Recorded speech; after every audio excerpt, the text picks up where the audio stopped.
Assalamualaikum warahmatullahi wabarakatuh, teman-teman warga belajar PKBM Sunan Kalijaga.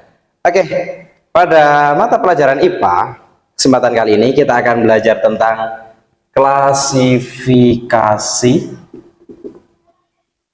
makhluk hidup.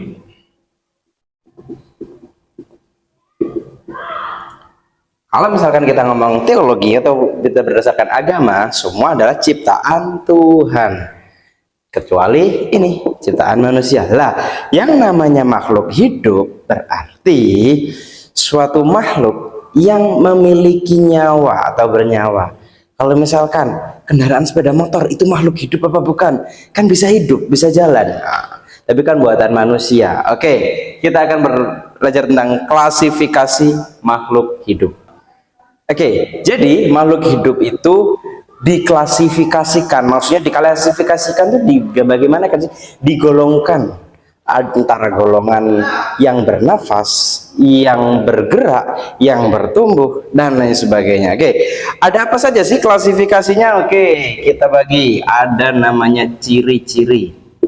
Setelah itu ada namanya cara mengamati.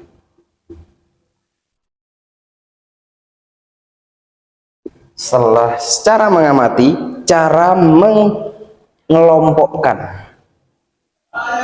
Cara mengelompokkan.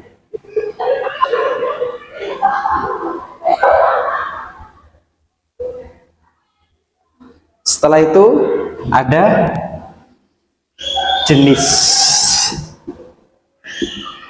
1, 2, 3, 4. Jadi dikelompokkan, diklasifikasikan, ada ciri-cirinya makhluk hidup itu seperti apa, cara mengamatinya makhluk hidup itu seperti apa, cara mengelompokkan makhluk hidup itu seperti apa, dan jenis makhluk hidup itu ada apa saja, dan bagaimana cara mengetahui jenisnya tersebut. Mari kita kupas satu-satu. Oke, kita akan bahas secara rinci untuk yang ciri-ciri. Ciri-ciri makhluk hidup itu apa? Bernafas. Tumbuhan nggak bernafas? Ya. Orang bernafas, hewan bernafas, bergerak. Yang namanya makhluk hidup itu bergerak, ya kan? Nah, seperti saya sebagai manusia itu kan bisa bergerak, kelinci bisa bergerak, kucing bisa bergerak, tumbuhan pun bisa bergerak ketika tertiup angin. Mobil juga bisa bergerak, kan gitu. Tumbuh dan berkembang. Mobil tidak bisa bertumbuh dan berkembang. Mobil itu kalau sudah diciptakan modelnya sudah seperti itu, ya tidak akan bertumbuh atau modelnya macam-macam, enggak, pasti akan tetap. Sedangkan manusia, hewan, tumbuhan itu bertumbuh dan berkembang. Coba amati sudah, pohon jambu, kapan sih berkembang biaknya, kapan sih tumbuhnya, kapan sih naik 1 sentinya itu, jam berapa, pantengin 24 jam coba. Lah, itulah yang dinamakan tumbuh dan berkembang. Lah, makhluk hidup itu pasti bernafas, bergerak, tumbuh dan berkembang, terus berkembang biak, ya kan? Terus memerlukan nutrisi, pasti ketika saya lapar saya perlu nutrisi, makan, minum dan sebagainya.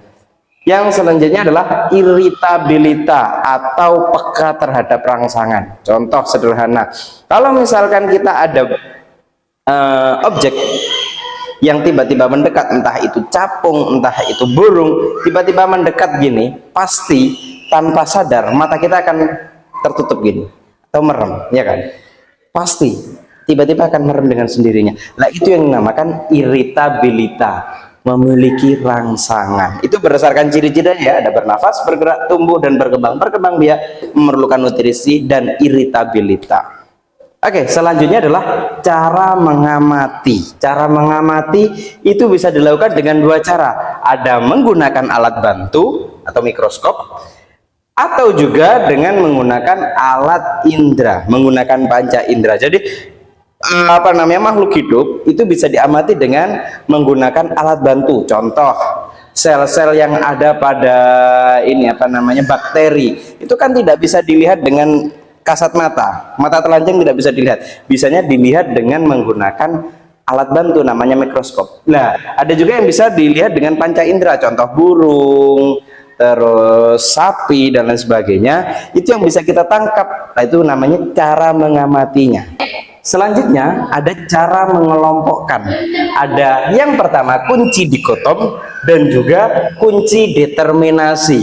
Untuk lebih lanjutnya nanti kunci dikotom itu seperti apa, kunci determinasi itu seperti apa, nanti kita bahas di materi selanjutnya. Kita bahas secara umum dulu apa itu klasifikasi makhluk hidup. Jadi kan dikelompokkan, ya kan, dari kelompokan ada manusia, ada hewan, ada tumbuhan. Nah, dari apa namanya, dari tadi manusia, hewan dan tumbuhan itu nanti masih ada namanya jenisnya lagi.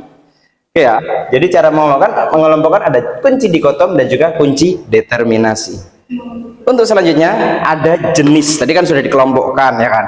Terus ada jenisnya lagi, ada jenis monera, yang kedua ada protista, yang ketiga ada fungi, yang keempat ada plantae, yang kelima ada animalia. Contoh, misalkan hewan itu kan ada namanya hewan menyusui kan ya, ada hewan yang beranak dan juga ada hewan yang bertelur. Nah, itu namanya dikelompokkan lagi dalam jenis. Contoh lagi nanti seperti serangga.